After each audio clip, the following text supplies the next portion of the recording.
Buenas tardes. Bienvenidos a la tercera parte de este estudio de Santiago sobre sin acepción de personas, la prueba de fe. Todos nosotros caemos en problemas de favoritismo o parcialidad. Puede ser por la semblante de la persona, su ropa, su profesión, su estilo de vida, su dinero, sus posesiones, su posición social, etcétera, etcétera. No sabemos, no es lo mismo para todos, pero tendemos a tratar diferente a la persona basado en algunas de estas consideraciones. Tal vez seríamos más generosos a una persona que nos cae bien. Tal vez perdonaríamos más rápido a aquella persona o algo semejante. Esa es la definición misma de parcialidad, de favoritismo. Y Santiago deja muy claro, el favoritismo es pecado. Santiago 2:9 dice claramente, pero si hacéis acepción de personas, cometéis pecado. Eso sin ninguna duda es pecado.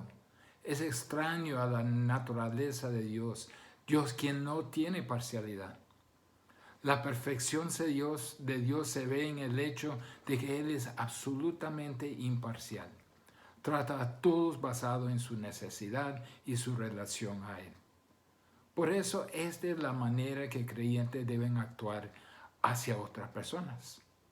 Santiago nos instruye a amar a otros igualmente, sin distinción de su trasfondo, a su estatus, viendo solo su relación a Dios y a su necesidad. Como hemos visto, esto es otro de los exámenes de la fe verdadera.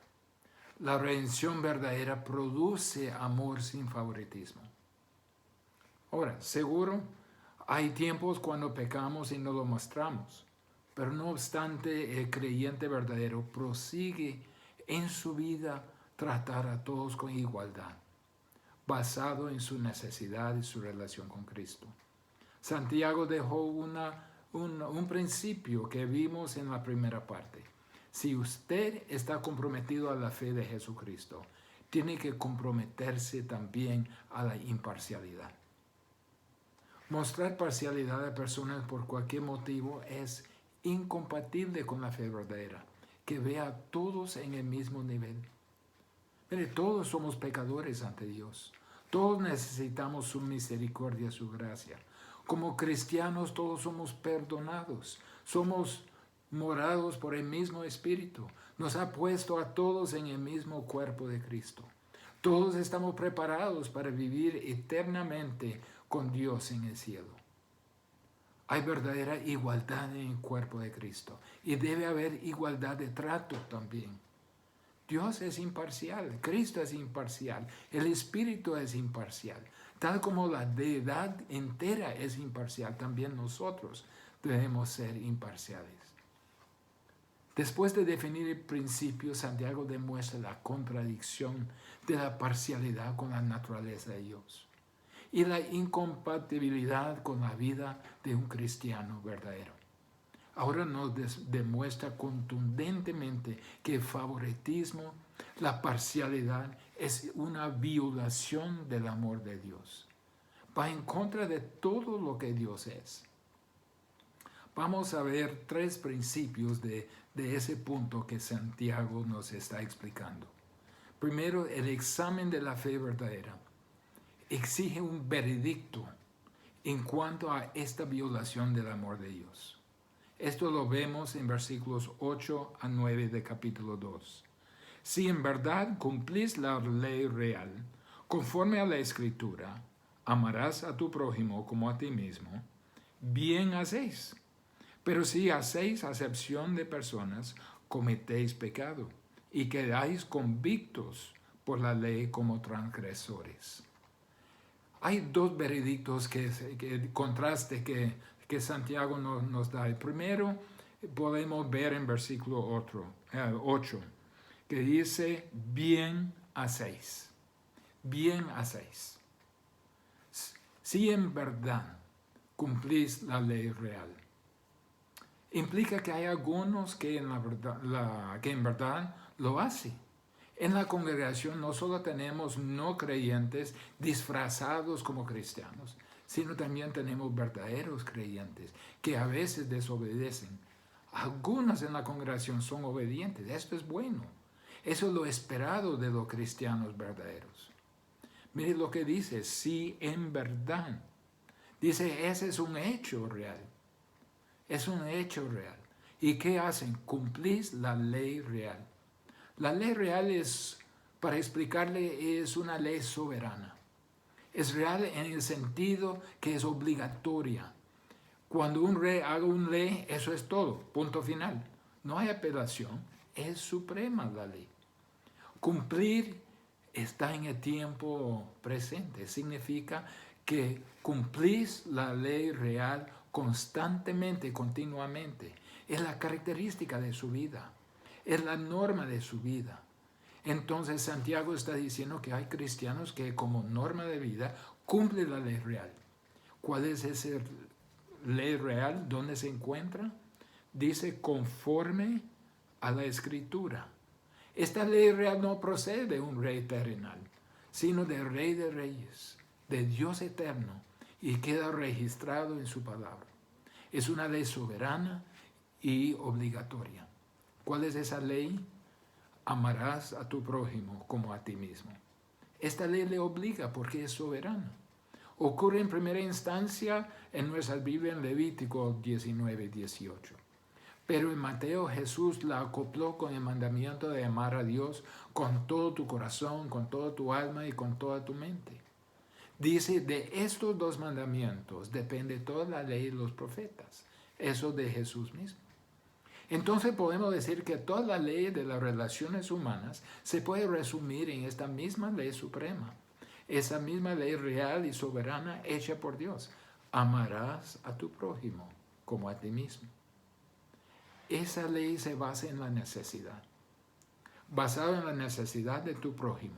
Cumpla esa necesidad de la misma manera que usted se esfuerza en llenar sus propias necesidades. Con la misma intensidad, con la misma protección, buscando el mismo grado de beneficio, con la misma preocupación para la salud, para el bienestar espiritual, para el crecimiento en la gracia, para la santidad y conformándose a la semejanza de Cristo. Con esa misma intensidad, preocúpese de otros, de esa misma manera que se preocupa por usted mismo. Eso es lo que significa amar a su prójimo, a sí mismo. Usted dice, ¿quién es mi prójimo? ¿Se acuerda del relato de Jesús del buen samaritano? Tal como en ese relato, mi prójimo es cualquier persona en mi camino que tenga una necesidad. Y cuando encuentra una persona con necesidad, cuídale de la misma manera que usted cuida a sí mismo.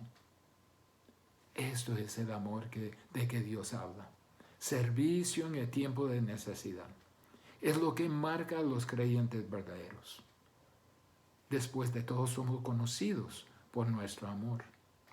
¿Y cuál es el veredicto? Al final de versículo 8, bien hacéis. ¿Qué quiere decir eso? Hay evidencia en su vida de la fe verdadera. Continuamente demostrando igualdad de amor el uno al otro. Llenando las necesidades sin importar quién es el otro. Están viendo en su vida el cumplimiento de la gran ley suprema, la real soberana ley de Dios. Eso es compatible con sus palabras. Es compatible con el nombre de Cristo que llevamos y con creer en Él. Mire, la declaración bien hecho, buen siervo y fiel no se hará en base a nuestro canto, tan bueno que cantemos. No en base a nuestra generosidad, por tan generoso que seamos. No en base tampoco de nuestra predicación, ni oración, ni asistencia a los cultos, ni enseñando una clase. Tal vez el bien hecho, buen siervo de la boca del Señor se basará en cómo tratamos el uno al otro sin parcialidad, sin favoritismo. Hace bien cuando continuamente cumple la ley suprema dada en las Escrituras de amar a tu prójimo como a sí mismo. No está haciendo parcialidad. Es el primer veredicto. Bien hacéis. Pero en contraste hay otro veredicto. Vemos en el siguiente versículo.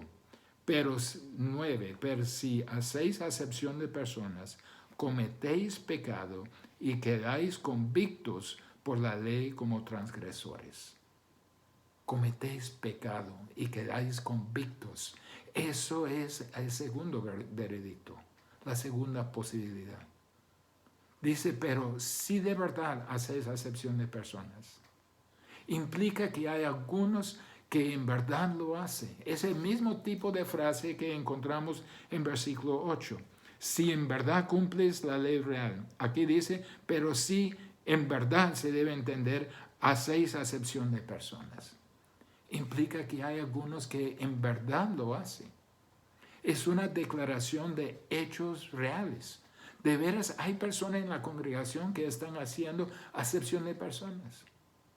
Está en fuerte contraste al otro veredicto. Algunos en la congregación no estaban cumpliendo la ley soberana de amor. Tiene el sentido de decir cuándo hace acepción de personas. ¿Qué es ese hacer acepción de personas? Está también en tiempo presente. No es un errorcito ocasional, es una práctica continua. Ustedes están continuamente practicando el favoritismo. Es una deliberada parcialidad violando al propósito de la ley de Dios. Y esa acusación los confronta abiertamente y fuertemente. ¿Qué hace? Cometéis pecado y quedáis convictos por la ley como transgresores. Si lo hace, viola la ley. No llena la expectativa, la norma de Dios. Desobedece la ley. Hay dos palabras aquí para esta acción. Primero es cometéis pecado. La palabra pecado significa que quedar corto de la norma. No llena la expectativa, la norma de Dios. No alcanza la norma que Dios ha puesto, que Dios pide. Pero quedáis convictos por la ley como transgresores. El transgresor deliberadamente pasa los límites. Con un acto de su voluntad sobrepasa los límites puestos por Dios. Por eso se llama transgresores.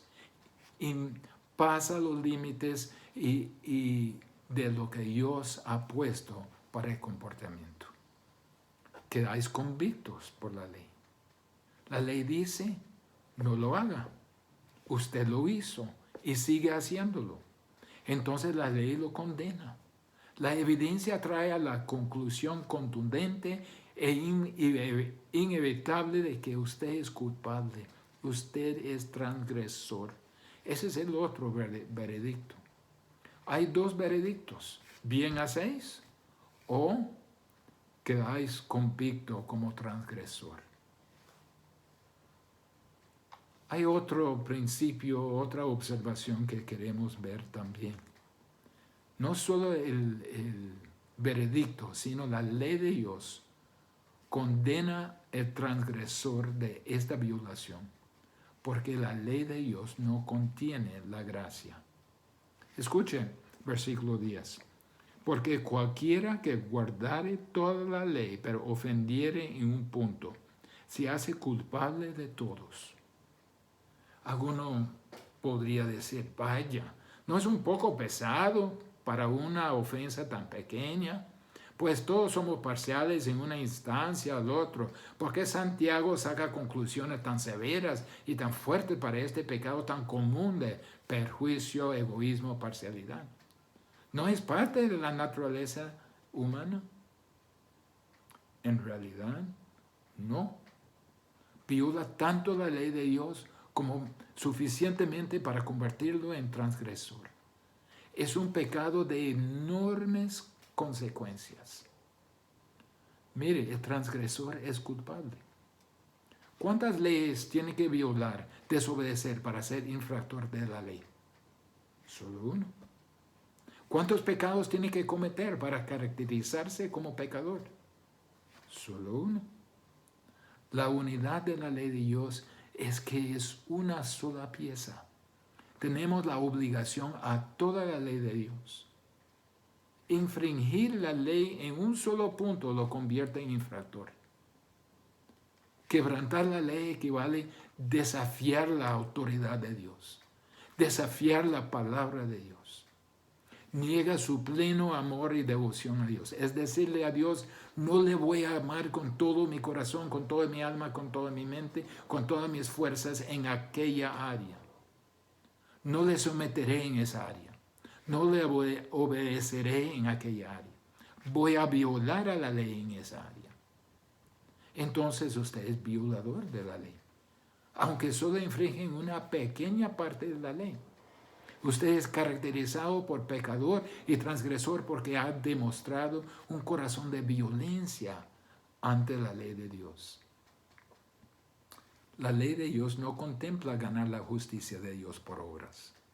Mire, el judío y muchos en las congregaciones donde Santiago escribe eran judíos, consideraban la ley como una colección de mandatos independientes. Entonces ellos tenían la perspectiva, guardar un mandamiento es un crédito. Desobedecer a un mandamiento, un débito. Si al final se podía sacar el balance y si tuvo un balance positivo de crédito, pensaba que iba bien. Eso es muy típico de un sistema de justicia por obras, de salvación por obras. Mire cómo una conversación que uno podría tener. Uno empieza evangelizando, Señor, si muriera hoy y entrara a la presencia de Dios y le dijera, ¿qué derecho tiene usted para entrar en el cielo? El hombre responde, pues he tratado de hacer bien toda mi vida. He hecho mi mejor esfuerzo. Pues, ¿qué tal el pecado? ¿Ha cometido pecado? Sí, Señor, pero he tratado lo mejor que pudiera. Espero que sea suficiente. Eso es tan típico de los que creen, de lo que creen las personas. Están bajo esa ilusión de que hay un balance de crédito y débito y si sale con crédito estarían bien. Pero mire esa otra ilustración. Quebrantar la ley es como golpear una ventana de vidrio con un martillo. Tal vez le daría el golpe en un solo lugar, pero se quebraría toda la ventana. Se despedaza toda la ventana. Es una sola pieza. Entonces no se engañen pensando que es una persona justa porque piensa que sus pecados son menores. Cualquier violación de la ley de Dios lo hunde instantáneamente en el infierno, en condenación. Aunque uno guarda toda la ley y ofende en un solo punto, ha despedazado toda la ley. Es cierto, no todos los pecados son igual de feos. No todos los pecados son igual de horribles ni espantosos. No todos los pecados son igual de dañinos, pero todo pecado despedaza la unidad de la ley de Dios y nos convierte en violadores, rebeldes y transgresores. El pecado es sumamente pecaminoso. Le puede parecer algo pequeño mostrar el favoritismo, pero es un pecado de proporciones inmensas que despedaza la ley de Dios y le vuelve en transgresor. Es que la ley de Dios no es segmentada. Y en versículo 11 nos da una ilustración Santiago. Dice, porque él dijo, el que dijo, no cometerás adulterio, también ha dicho, no matarás. Ahora bien, si no cometes adulterio, pero matas, ya te has hecho transgresor de la ley. Santiago recalca que la unidad de la ley de Dios, el que da la ley es uno, y la ley es uno. ¿Quién da la ley? Dios da la ley. Y la ley es uno. En un solo pecado despedaza la ley, rompe en pedazos la ley. Dios dijo ambas cosas. No cometerás adulterio y no matarás. Ambos son pecados con la condena de muerte. Si comete uno y no el otro, todavía es transgresor. Todavía lleva la pena máxima. Ha quebrado la ley. No hay gracia en la ley de Dios. Los raíces de aquella época hicieron un error fundamental y enseñaban a la gente el mismo error. Los lectores de la epístola de Santiago eran judíos convertidos a Cristo, pero todavía retenían mucha enseñanza judía. Y Santiago quiere corregir. Ellos trataban de evitar las consecuencias de la ley por medio de incluir la gracia como parte de la ley. Dice, ¿cómo? Pues escuchen, decían, sabemos que Dios dijo esto, pero realmente no tiene que hacer todo aquello. Hay un montón de leyes y no podemos guardarlas todas. Entendemos que Dios extiende la gracia y no espera que guardemos todos. Dios entenderá y pasará por alto algunas cositas. Eso es error. Entonces estaban diciendo que el pecado realmente no es pecado. Y los pecados y las buenas obras hacen un equilibrio porque Dios pasa por alto algunas cosas. Entonces no tenía necesidad de un Salvador. ¿Para qué necesitaba un Salvador? Si la gracia está en la ley, no lo necesita porque Dios solo lo va a pasar algunas cosas por alto. Y si ellos podían hacer buenas obras que sobrepesan a los pecados, entonces estaban bien por su propio esfuerzo. Pero la realidad es otra. No hay gracia en la ley. Dios no tiene ni una pizca de tolerancia para los que quebrantan su ley. Y no saldrá sin castigo. La ley nos demuestra que somos pecadores. Y cuando la quebrantamos, usted es transgresor y es condenado para juicio y el infierno eterno, a menos que venga Jesús, quien dispensa la gracia. Juan 3 dice, es condenado, ya es condenado. Está bajo la condenación. La ley de Dios es lo que condena al pecador. No hay gracia en la ley. Usted es violador de la ley de Dios, aunque solo hace favoritismo y parcialidad. Usted ha violado a la ley suprema de Dios que dice que amarás a tu prójimo como a ti mismo. Ha dado un golpe en la parcialidad, pero ese golpe en la parcialidad ha despedazado la ley entera de Dios. No hay gracia en la ley. Usted es condenado por haber destrozado toda la ley. Es culpable, digno de juicio eterno. Solo hay gracia fuera de la ley, en la persona de Jesucristo. Ahora esto nos trae a nuestro tercer principio. Primero, exige un veredicto. Y en segundo lugar, la ley de Dios condena al violador de este principio, de este principio de amar a tu prójimo como a ti mismo. Pero el tercer principio es, frente a esta violación, hay una fuerte llamada de atención. Eso lo vemos en versículos 12 y 13. Así hablad y así haced, como los que habéis de ser juzgados por la ley de la libertad. Porque el juicio sin misericordia se hará con aquel que no hiciera misericordia, y la misericordia triunfa sobre el juicio. Así hablan. La condenación segura y severa de pecadores. Santiago habla directamente de esos transgresores, esos cristianos falsos. Así hablad y así haced, como los que habéis de ser juzgados por la ley de libertad. En otras palabras, ustedes no están engañando a nadie, menos a Dios. En vez de hablar de sí mismo y fingir que sean buenos cristianos, dense cuenta que enfrentarán el juicio eterno y pídale perdón a Dios y postrarse delante de Él y rogar sus misericordias. Eso es lo que debe hablar. Pedirle perdón a Dios como uno que está condenado y postrarse y hacer así como postrarse delante de Él rogando su misericordia. Ustedes que habitualmente hacen acepción de personas que evidencian que nunca han recibido la gracia del Señor, serán juzgados en base a si habían guardado o violado la ley de Jehová, la ley de Dios.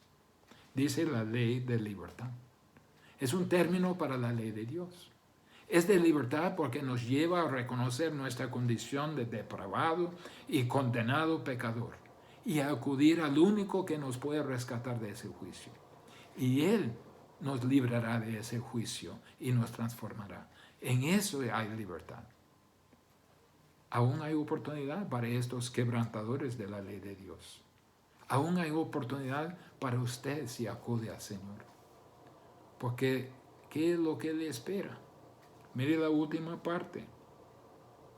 Dice en versículo 13, la primera parte, porque el juicio sin misericordia se hará con aquel que no hiciera misericordia. ¡Wow! Fuerte advertencia para los que enfrentarán ese juicio, que no podrán escapar. No hay misericordia en la ley, no hay gracia en la ley. Dios hará juicio sin misericordia a los que no han mostrado misericordia. Muéstrame una persona sin misericordia, que no ha mostrado misericordia, que no tiene compasión, que hace favoritismo, parcialidad y cierre su corazón a personas en necesidad. Y yo le enseñaré a una persona que no tendrá ninguna misericordia en el juicio. ¿Por qué? Porque no es una persona redimida, no es salva. Dice juicio sin misericordia, el infierno eterno. Juicio sin misericordia, estricto, completo, sin alivio. Cada pecado recibirá su justo castigo al máximo. Eso es lo que le espera. Deje jugar con Dios y acuda al Señor. Pero mire, en medio de esto está la salvación y perdón de creyentes verdaderos. La última parte del versículo 13. Y la misericordia triunfa sobre el juicio. Si su vida se caracteriza por misericordia, triunfará sobre el juicio. No tendrá que enfrentar todo el peso del juicio, porque el misericordioso compruebe que tiene una vida transformada. Eso es el punto. No es que por medio de hacer misericordia se gana la salvación, sino que la misericordia fluye de una vida transformada, una vida salva. Cuando un hombre vive sin misericordia hacia otros en el mundo de Dios, simplemente demuestra el hecho de que nunca ha respondido correctamente a la misericordia inmesurable de Dios. La misericordia que un hombre ha mostrado a otros como fruto de una vida tocada por la misericordia de Dios, que le salvó, triunfará sobre el juicio. Sus propios pecados, dignos de la condenación, son removidos por la obra de Dios en su vida, disolviendo todas las cargas que un juicio estricto podría traer en su contra. Así es, su muestra de misericordia no es asunto de acumular mérito personal para ganar la salvación por medio de sus propias obras buenas. La misericordia que muestra es en sí mismo una obra de Dios para la cual el hombre no puede reclamar ningún crédito. Es lo que Dios hace en nosotros. El Evangelio viene a transformar al corazón para hacernos como Dios. Y Dios es misericordioso, compasivo. Dios es imparcial. Todo creyente que sea creyente verdadero será así. Esa es la prueba de la fe que salva. Muéstrame una persona que habitualmente no hace acepción de personas. Una persona que es misericordioso a personas en necesidad, que ama a otros como ama a sí mismo. Y le mostraré una persona en la vida del cual Dios ha derramado su misericordia y amor. La fe viva se revela en amor vivo, en comportamiento piadoso y sin parcialidad. Triunfará sobre el juicio por medio de la vida de Dios en su alma, por medio de la salvación en Jesucristo. Santiago nos recuerda varias cosas, que la parcialidad, número uno, es contradictoria a la fe cristiana, porque la fe cristiana refleja la naturaleza de Dios, y Dios es imparcial.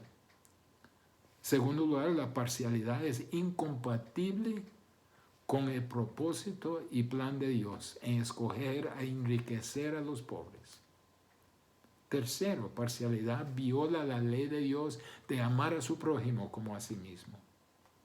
Parcialidad es un pecado que rompe en pedazos la ley soberana de Dios y hace uno transgresor.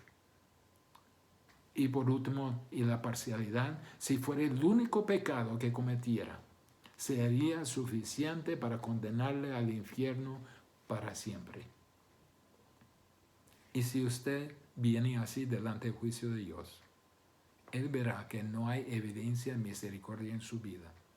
Entonces Él no le mostrará ninguna misericordia, porque eso sería evidencia de que usted no posee la vida de Dios. No es salvo. ¿Qué debemos hacer? Primero examine a su vida. ¿Se caracteriza su vida por la imparcialidad? ¿Se preocupa para ser bondadoso, benigno, considerado, amoroso hacia los que son pobres y tienen necesidad sin distinción? Si ve a su corazón y ve la ausencia de un constante patrón de amor por los otros, entonces debe examinar si en verdad conoce a Cristo, si realmente es salvo. En segundo lugar, como cristianos debemos examinarnos, que estemos viviendo estos principios, si estemos demostrando el amor uno para el otro, si esto es la norma de nuestra vida, da evidencia de la obra de Dios en nosotros. Y cuando en ocasiones violamos ese principio, debemos acudir a Él y confesarlo y pedir su perdón e encontrar la restauración de Dios para restaurar la comunión con Él. Prueba de la fe, sin acepción de personas. Dios dice, está en la fe. Oremos. Padre, te doy gracias por tu palabra que realmente no hace juegos con nosotros. Habla claro y Padre, queremos que cada persona que escucha este mensaje podría asegurarse de que sí está en la fe. Pero si no está en la fe, la invitación está abierta todavía. Que ellos pueden acudir a ti y encontrar el perdón de pecados y la salvación y gracia que tú ofreces. En nombre de Jesús. Amén.